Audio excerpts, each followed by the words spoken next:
My family hired a lawyer to force me to swap my house for my sister's apartment because childless adults should sacrifice for those with kids, and my dad signed it. Hi everyone! Today's story will blow your mind, but really quick, if you enjoy this content, hit that subscribe button. Channel's been a bit quiet lately, and your support keeps it all going. Let's jump in. Original post. I, 30M, need to vent about something that's been eating at me for months now. My mother, 52F, has always had opinions about how I live my life, but lately, she's crossed into territory that has me questioning my sanity. For context, I'm a software engineer who's been fortunate in my career. 3 years ago, I bought a house in a nice neighborhood, nothing extravagant, just a 4-bedroom colonial with a decent yard. I worked hard for it, saved aggressively, and was proud when I could finally afford it. My younger sister Emily, 26F, lives in a 2-bedroom apartment with her husband Ryan, 28M, and their 2 kids, Olivia, 4F, and Henry, 2M. The comments started innocently enough. Such a big house for just one person, Mom would say during visits. All those empty rooms going to waste. I'd laugh it off, explaining that I use one bedroom as an office, another as a gym, and I like having a guest room for when friends visit. She'd purse her lips but drop it. Then Emily and Ryan started house hunting. With 2 kids, their apartment was getting cramped. Every family dinner became a discussion about their search, with Mom lamenting how expensive family homes were.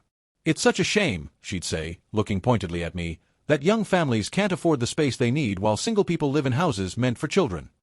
I tried to be supportive of Emily's search, even offered to help with her down payment, but Mom brushed that aside. Money isn't the only way to help family, Michael, she said cryptically. The real campaign began about 2 months ago. Mom started sending me articles about minimalism, tiny homes, and the benefits of downsizing. She'd forward listings for studio apartments with messages like, "This would be perfect for your lifestyle." When I didn't respond enthusiastically, she escalated. "You know," she said during Sunday dinner last week, "in many cultures, family resources are shared based on need. Emily needs space for her growing family. You're just one person rattling around in that big house." I nearly choked on my pot roast. "Mom, are you seriously suggesting I should give Emily my house?" She didn't even blink. Not give. Trade. Her apartment would be perfect for a bachelor. You'd have less maintenance, lower bills, and you'd be helping your sister's children have the childhood they deserve.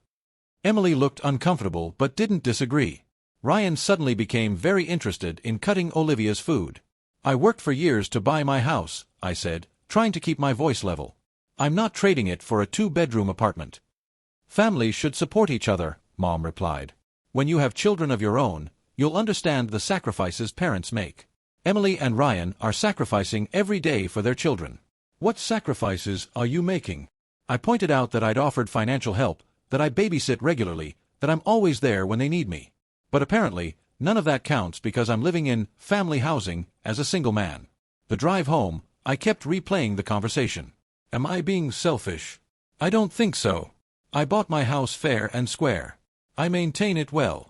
I use all the space. Just because I don't have kids doesn't mean I should live in a shoebox. But Mom's guilt trips are getting to me. She keeps emphasizing how Emily's kids have to share a room, how there's no yard for them to play in, how Ryan works overtime just to afford their current place. Meanwhile, I have a home gym and a guest room that sits empty 350 days a year. I'm not giving up my house. I worked too hard for it. But I'm dreading every family interaction now because I know it'll come up. Mom has even started making comments in front of extended family, hoping social pressure will wear me down. Am I wrong here? Should single adults really prioritize growing families when it comes to housing? I feel like I'm being punished for being successful and childless. Update 1, 2 weeks later. Well, things have escalated in ways I never imagined. Thank you to everyone who responded to my original post. Your comments helped me realize I wasn't crazy for wanting to keep my own house. Last Sunday, I was enjoying a quiet morning when my doorbell rang. Emily stood there with Olivia and Henry, plus 2 large tote bags. "Mom said you were expecting us," she said, not quite meeting my eyes. I wasn't, but I let them in because, well, they're family. The kids immediately ran to the living room while Emily set down the bags. That's when I noticed they were full of toys. "What's going on, Em?" I asked. She fidgeted with her purse strap. "Mom thought it would be good for the kids to spend time here. You know, to play and explore." Red flags everywhere, but I tried to stay calm. "Explore what, exactly?" "Just the house." Mom says it's important for them to have space to run around. The pieces clicked. This wasn't a casual visit. This was Mom's next move in her campaign. I watched as Olivia ran upstairs, yelling about picking her room. My stomach dropped. Emily, did Mom tell the kids they're moving here? Emily's face went red. Not exactly. She just said they should think about which rooms they'd like if they lived in a big house someday. Someday, being whenever I finally caved to the pressure. I found Olivia in my office, spreading her dolls across my desk. "This will be my princess room," she announced.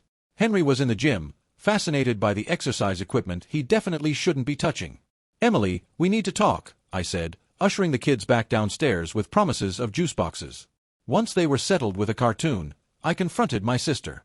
"This isn't okay. You can't let Mom use your kids as emotional manipulation." "It's not manipulation," Emily said defensively. "They deserve a house like this.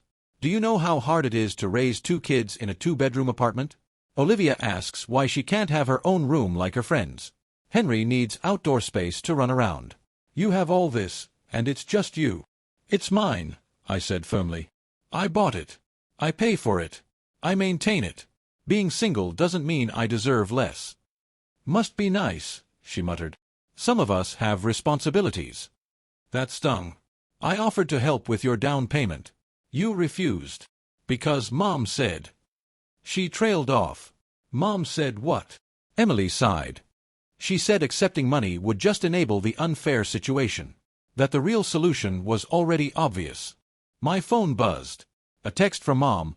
"Hope the kids are enjoying their visit. Patricia from my book club is a realtor. She'd be happy to evaluate both properties to make the transition smooth." I showed Emily the text. Her face paled. "I didn't know she was planning that." "Really?" "Because you seemed pretty prepared with the toy bags and the room-picking game." We argued for another hour. Emily insisted she just wanted what was best for her kids. I maintained that didn't include taking my house.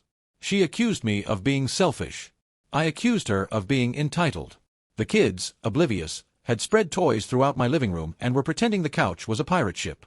By the time they left, I was exhausted. Emily gathered the toys reluctantly, while Olivia cried about leaving her princess room. The guilt was suffocating, but I held firm. That evening, Mom called. "Patricia says she can come by Tuesday to start the evaluation process." "No," I said flatly. "There's no process. I'm not trading houses with Emily." "Michael, be reasonable. The children have a home. If Emily and Ryan need a bigger place, they can save for one like everyone else." "Not everyone has your advantages," Mom said coldly. "Some people have children to support. Some people make sacrifices for family. And some people respect boundaries," I shot back. She hung up on me. "I've since installed a security camera. Paranoid? Maybe, but I wouldn't put it past Mom to give Patricia a tour while I'm at work." I've also had to block Mom's number temporarily because she was sending me photos of the kids in their cramped apartment every few hours. Emily texted an apology of sorts, saying she didn't mean for things to go that far. But she also mentioned that Olivia keeps asking when they're moving to Uncle Mike's house. So the damage is done. I'm holding my ground, but the family pressure is intensifying. Mom has now involved my aunts, who are sending messages about family values and thinking of the children. My dad, typically neutral, just says I should work it out with your mother. I love my family, but I'm not giving up my house. The guilt is eating at me, though. Those kids deserve a nice home, but not at the expense of mine. Right. Update 2, 6 weeks later. I thought things couldn't get worse after my last update. I was wrong. The family pressure has intensified to levels I never thought possible. It started with the coincidental visits. My Aunt Barbara would drop by with cookies and casually mention how her friend's son gave up his condo to help his brother's family. My cousin Jennifer called to chat about her new place, then smoothly transitioned into how family-oriented people naturally want to share resources. Then came the ambush dinner. Mom invited me over for what I thought was a peace offering. I should have known better when I saw extra cars in the driveway. Inside were Emily, Ryan, my aunts Barbara and Susan, and, surprise, Patricia the realtor, who Mom introduced as a family friend who happened to stop by. The dining table was covered not with food, but with property documents. "We thought it would be helpful to see the numbers," Mom announced, as if this was perfectly normal dinner conversation. Patricia had prepared a comprehensive comparison of my house versus Emily's apartment, complete with square footage analysis and market valuations. The value differential could be managed through a structured family agreement, Patricia explained, sliding papers toward me. Your mother has some creative solutions. Those creative solutions included me taking over Emily's apartment payments while she and Ryan assumed my mortgage, with the difference being considered my investment in the family's future. They'd even calculated how much I'd save on utilities in a smaller space. This is insane, I said, standing up. I'm not discussing this. Michael, sit down, Mom commanded. We're having a family meeting. No, you're trying to steal my house with paperwork and peer pressure. Emily's eyes filled with tears. Steal? I'm your sister. I just want my kids to have a good life. Then work for it like I did, I snapped, my patience finally gone. Ryan, who'd been silent, finally spoke up. We do work. We both work full-time. But with daycare costs and expenses, saving for a house could take 10 more years. Your mom's plan would help everyone. Everyone except me, I pointed out. Mom pulled out her final weapon, a photo album. Pictures of Emily and me as kids, playing in our childhood home's backyard. Remember how happy you were having space to play? Don't Olivia and Henry deserve those same memories? They can make memories in their own home, I said, heading for the door. You're being selfish, Aunt Barbara called after me.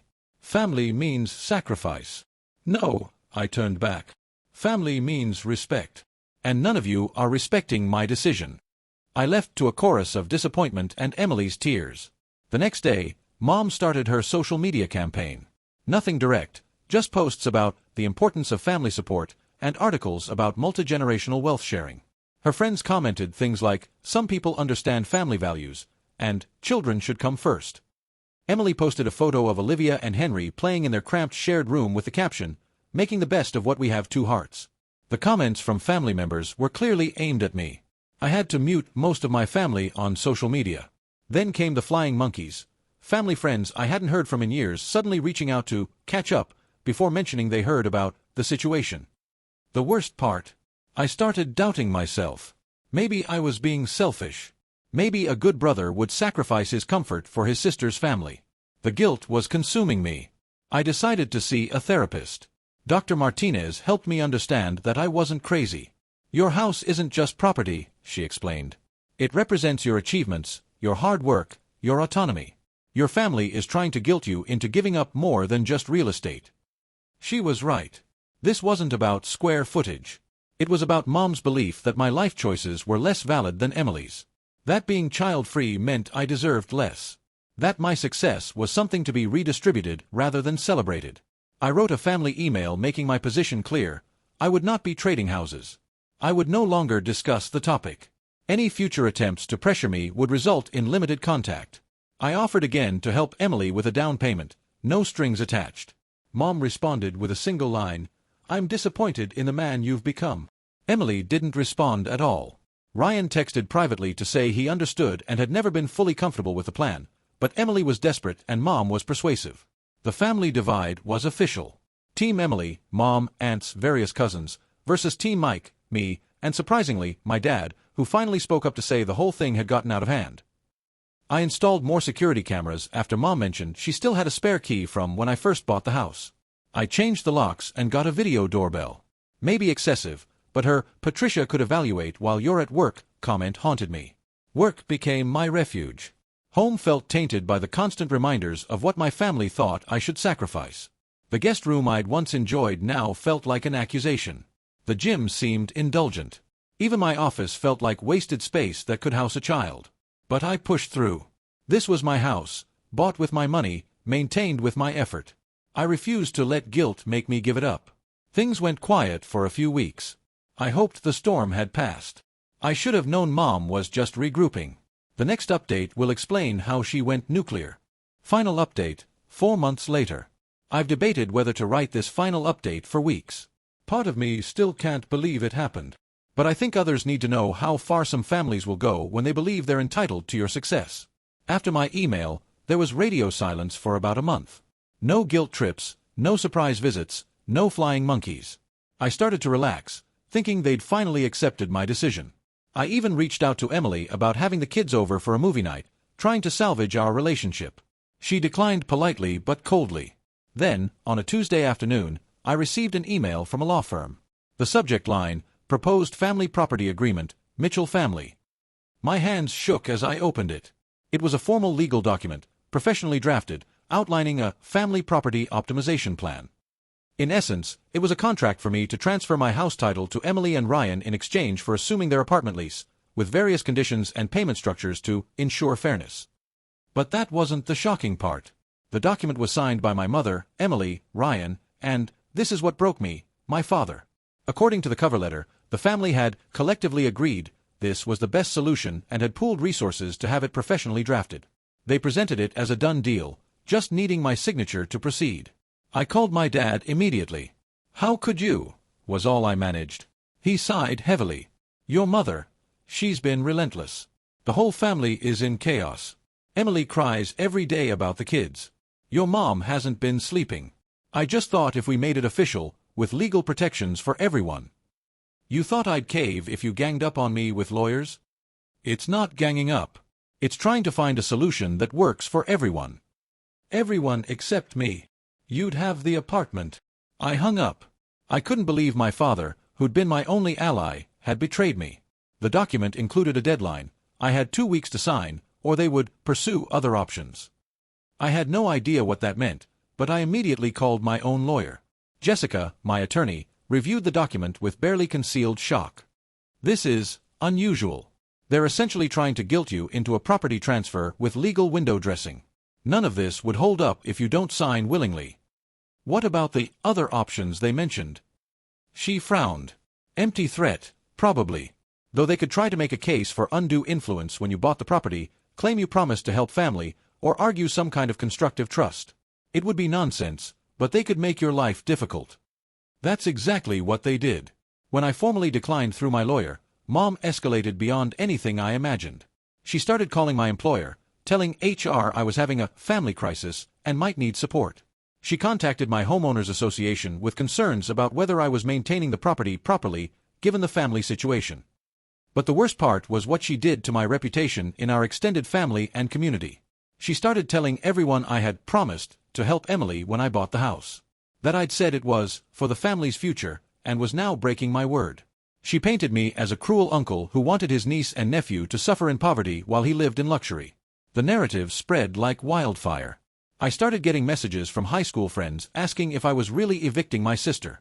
Church members my parents knew would see me at the grocery store and turn away. Someone even left a note on my car calling me heartless. Emily, whether prompted by Mom or genuinely believing it, posted on social media about teaching her kids that sometimes people we love disappoint us, but we still love them anyway. The comments section turned into a public roasting of my character. I had to hire a PR consultant. Yes, it came to that. She helped me craft a simple statement: family matters should remain private. I love my sister and her children and have offered financial support for their housing needs. I will not be discussing this matter further. Mom responded by showing up at my house with Patricia the realtor and a locksmith, claiming she had the right to inspect family property. I had to call the police. The image of officers explaining to my mother that she couldn't break into my house will haunt me forever. The restraining order was the hardest document I've ever filed. But after the locksmith incident and several late-night attempts to enter with her old key, my lawyer insisted. The judge granted a temporary order after seeing the security footage and the harassment documentation. Emily and Ryan filed their own response to my restraining order against Mom, claiming I was isolating a grandmother from her grandchildren by preventing Mom from facilitating family visits at my house. It was thrown out, but the accusation stung. The family imploded. My aunts chose sides. Cousins I'd grown up with blocked me on social media. Holiday plans disintegrated. My dad moved in with his brother after Mom demanded he choose a side officially. Then, 3 weeks ago, I got a call from Ryan. He was crying. "This has gone too far. Emily's obsessed. Your mom feeds her poison every day about how you're stealing her children's future. She talks about your house constantly. The kids are confused and upset. I can't do this anymore." He admitted he'd never wanted my house but felt trapped between his wife and her mother. He was considering separation if Emily didn't agree to therapy and dropping the house issue. That was my breaking point.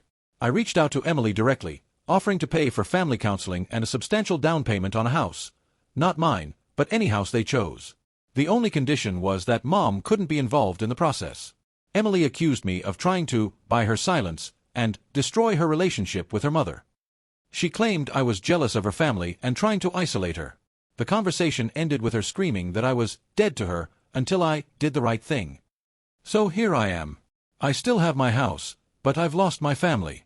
Mom continues her campaign, now including protests with her book club friends outside my workplace. Emily refuses to speak to me except through lawyers.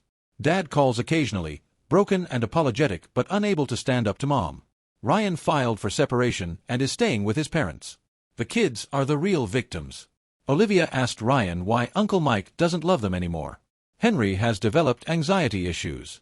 Their parents' marriage is ending, their family is fractured, and their grandmother fills their heads with poison about unfairness and selfishness. I've started therapy twice a week. Dr. Martinez says I'm grieving the family I thought I had versus the family I actually have. She's right. I always knew Mom favored Emily, but I never thought it would lead to this.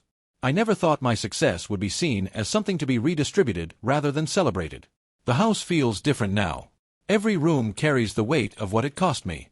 But I remind myself that I didn't cause this. I simply refused to be bullied into giving up what I'd earned. The fact that my family chose greed and entitlement over love and respect says everything about them, not me. I'm slowly building a chosen family of friends who support me. I'm dating someone who's appalled by what my family did and steadfastly reminds me I did nothing wrong. I'm considering moving, not to a smaller place, but maybe across the country, somewhere I can heal without constant reminders. To anyone facing similar pressure, stand your ground. You are not obligated to sacrifice your achievements for anyone, family or not. You are not selfish for keeping what you've earned. You are not responsible for others' life choices or financial situations. And you are definitely not required to set yourself on fire to keep others warm. My story doesn't have a happy ending, but it has a truthful one. Sometimes doing the right thing costs everything. But living with resentment, being bullied into submission, letting others steal your dreams, that costs even more. I still hope that someday, when the dust settles and Mom's influence wanes, Emily and I can rebuild. That the kids can know their uncle again. That Dad finds his backbone. But I'm not holding my breath. For now, I'm focusing on healing and building a life free from manipulation and guilt. Thank you to everyone who followed this journey and offered support. Your messages kept me sane when I doubted myself. Remember, your accomplishments are yours. Your space is yours. Your life is yours. Don't let anyone, not even family, convince you otherwise.